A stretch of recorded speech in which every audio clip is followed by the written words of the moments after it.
Hello, gorgeous. You're listening to the Girlfriend's Guide to Starting Over. On this podcast, we talk about everything from dating and relationships to personal development. We also speak very candidly about the F word, and by that, I mean failure. So grab a pen, tag a friend, and let's talk about it.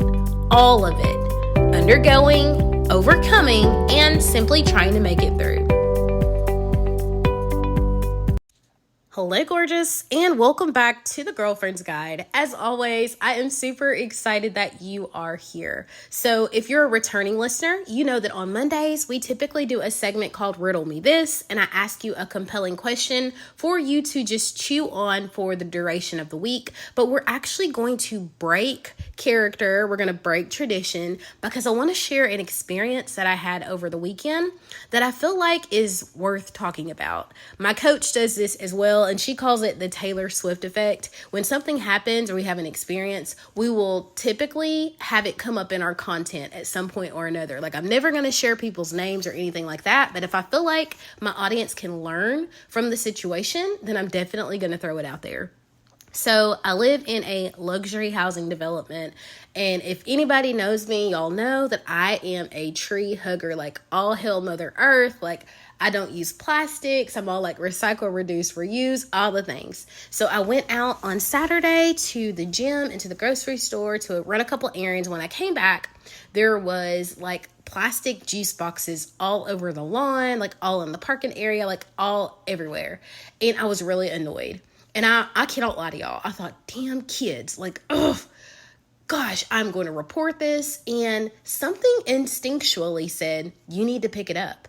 And, you know, I had that conversation with myself, like, that's not my stuff. Like, somebody else can come and pick it up. That's why we pay for valet trash. But regardless, I am a big believer in following your intuition. So I grab a trash bag and I'm picking them up, right? And when I tell y'all it was a bunch, like I probably picked up 9 or 10, and I'm tying off the trash bag to put them away in the garage. And I see another one come sailing out of the sky and smack onto the ground. And so I walk out and I know that I had that look on my face, like, what the F, right? And I see this tiny set of brown eyes looking over the balcony. And I said, please do not do that. Like, we work really hard to keep this area clean. It's not safe for the animals, and you wouldn't want anyone throwing trash all over your house. And she shook her head. And I said, if you do it again, I'm going to knock on the door and I'm telling your mommy. And she burst into tears. She said, my mommy is not here, and I don't know how long she's been gone. I don't know where she is. I've searched everywhere. And immediately, my heart melted. The anger dissipated. It was an instant, like, rescue mode, like mom mode. I'm like, oh, sweet baby, like, what's your name? How old are you? And she's 7. And she says that she doesn't know how long she's been home alone, that her phone isn't working, so she can't text her mom. And then she says, I think maybe my mama went to jail. And I said, well, baby, why would you think that maybe your mama went to jail? And she says, if I don't go to school 5 days a week, then my mom will go to jail. That's just the rule. And again, my heart aches. And I said, well, do you have brothers and sisters that are supposed to be with you? And she said, yeah, my sister is here. And I'm like, thank God. But then she says, let me get her. And her sister comes out, and she's maybe 2 inches taller than her, and she's 9. And she's also crying. And she says, we've been here for a really long time. And I'm like, well, can you tell time? And she's like, no. And I'm like, well, do you have a phone? And she's like, it's not texting. I don't have minutes. And I'm like, okay, well, where's your grandma? And they told me their grandma lives out of state. And they finally tell me that they do have an uncle, and I won't say uncle's name, but he also lives in this area. And they point like down toward his house. And I'm like, how about we walk to your uncle's house since you were just there this morning and, you went to the pool. And the 9-year-old does her due diligence as a big sister. She's like, you're a stranger. And I'm like, I am a stranger, but I'm a social worker. I'm Coach K. And I feel like it's really important that we make sure you're safe. And so she's like, okay, finally. And so I did end up walking them down over to Uncle's house. He was very apologetic, so thankful that I walked him over, yada, yada, yada. But so much happened in that 25 to 30 minute period when I was talking to those children. I thought about how my emotions were high and I was angry. And then I realized that I didn't have all the pieces. How many people have done that? Where you're flying hot about something, you realize you don't have all the pieces. And there was really no reason to be angry. She was throwing those juice boxes over as a method to garner attention. Somebody's going to see all these boxes out here in this neighborhood. They're going to be like, what is going on? She was very calculated. She waited until I had picked up all the boxes until she threw the next one. She needed help, but she didn't know how to ask. How many of us as adults need help, but we don't know how to ask? Moving on, she said, I have to go to school 5 days a week or my parents are going to go to jail. And you know what? Truancy is a real thing. But in her 7-year-old body, she didn't even understand that it was Saturday. So she thought my mama not being home means mama went to jail and this is my fault.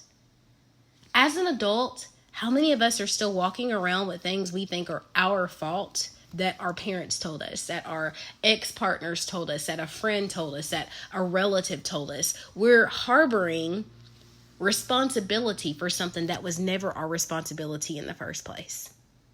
I thought about that. I thought about these 7 and 9-year-old children bawling their eyes out, having no idea where their uncle is and having the fear of talking to a stranger, having a fear of leaving their door, knowing that their uncle was just a few doors down and not having the courage to seek help. It made me just think about the things that we tell our kids. It made me think about how they watch us and they're expecting us to be the model for how we handle our emotions. It's really, really important, y'all, that we stop yelling at our kids on the way out the door because they left the towel in the bathroom floor. It's really important that we stop yelling at our kids because they're up a little bit past the curfew and we're like, have a good night. There are so many opportunities for us to table conversations, for us to say things in love with a little less bass in our voice, with a little less accusation, with a little more love. Why? Because how we feel, how we carry ourselves, that definitely spills over onto our children. And it's our responsibility to teach them how to handle things. And I just want to make sure that we're doing that in love and we're doing that in a way that we can be proud of. So I know I'm not the only one. I was definitely one of those kids who woke up every morning to Kayla, get up, right? And so I promised myself I would never do that to my kids. And I set out on a quest to learn to manage my emotions so that I did not spew and bleed on people who didn't cut me. And so this Thursday, I am hosting a masterclass, Woo-Sa, When Ish Hits the Fan, to teach you how to name and tame your emotions, how to process the things that you feel, how to not be so afraid and uncomfortable with having big emotions, and how to communicate them in a way that allows you to honor yourself and respect the other person. And I don't want you to miss this opportunity because when you master your emotions, you can master your life. I'm going to leave the link to the masterclass in the show notes. Do not miss this opportunity. Our emotions, they control and impact everything.